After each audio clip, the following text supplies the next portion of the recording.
Salam dəyərli şagirdlər.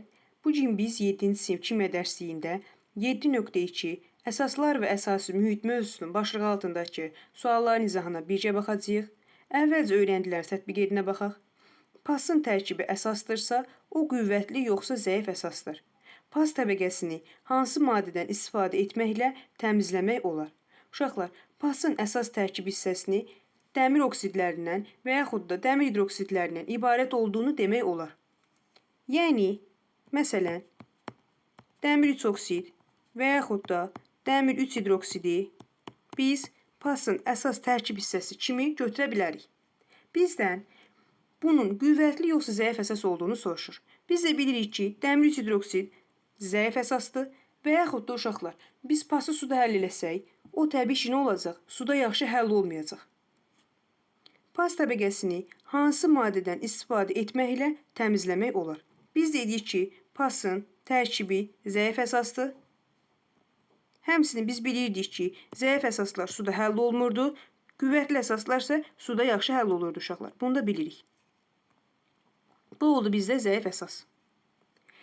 Hansı maddədən istifadə etməklə təmizləmək olar? Uşaqlar, təbii ki, biz turşudan istifadə edərək bunu təmizləyə bilərik. Çünki turşu ilə əsas arasında gedən reaksiya nəticəsində neytrallaşma reaksiyası baş verirdi. Buna misal olaraq, məsələn, biz xlorid turşusunu aid edə bilərik. Sirkə turşusunu aid edə bilərik. Bir də uşaqlar, məsələn, qazlı suyu da aid edə bilərik. Bunlardan istifadə edərək biz pas təbəqəsini təmizləyə bilirik. Sizcə, mədə ilə bağırsaqdakı mühitin kimyəvi cəhətdən fərqi nədir? Uşaqlar, biz bilirik ki, mədədə mühit nə mühit idi? Turş mühitdir. Bağırsaqdakı isə mühit uşaqlar, həzm şirələrində qələvi maddələr var. Buna görə də bizim mühitimiz olacaq qələvi mühit. Əsas fərq də onların birinin turş mühitdə olması, digərinin isə qələvi mühitdə olmasıdır. Öyrəndilərinizi yoxlayına baxaq. Əsaslar üçün ortaq elementlər hansılardır?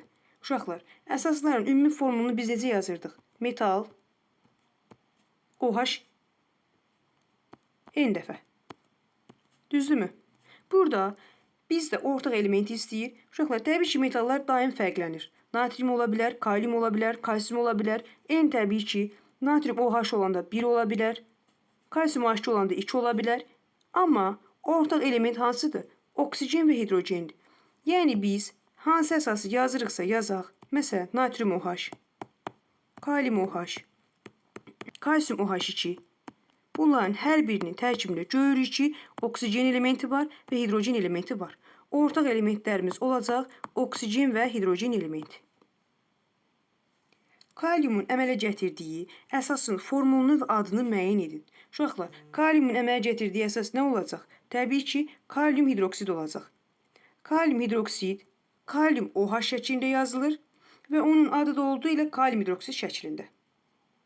Kalium OH-da nə demişdik? Demişdik ki, güclü əsası idi, suda yaxşı həll olurdu və onu biz qələvi kimi adlandırırdıq. Sonuncu suala baxaq. Amonyak məhlulu ilə brokoli suyunun ortaq və fərqli cəhətləri nədir? Uşaqlar, ortaq cəhət odur ki, onların hər ikisi də məhlul halındadır və hər ikisi də kimyəvi mühitlə əlaqəlidir. Fərqli cəhətə isə uşaqlar, biz bunu, məsələn, bunu qeyd edə bilərik. Amonyak məhlulunu alanda su ilə reaksiyaya daxil olur, su ilə reaksiyası nəticəsində alınır, yanaşdırır OH. Amonyak məhlulunun əsası xassə verən nədir uşaqlar? Amoniumun özüdür. Amma brokolidə isə brokoli suyunu biz indikator kimi istifadə edə bilərik. Yəni, o turşu və yaxud da qələviyə görə müxtəlif rənglər ola bilər, müxtəlif rənglər ala bilər. Bunun da əsas fərqi oradan ibarətdir ki, amonyak məhluluna əsasi xassə verən birbaşa amonyakın özüdür, amma brokoli suyu isə həm turşu, həm də qələvi mühitdə müxtəlif rəngə görə dəyişə bilir. Bu da onların fərqli cəhətləri oldu. Ümid edirəm ki, izahım aydın oldu uşaqlar. Kanala dəstək olmaq üçün abunə olmağı, rəy yazmağı, videonu bəyənməyi unutmayın. Gələcək mövzuların izahında görüşənə qədər.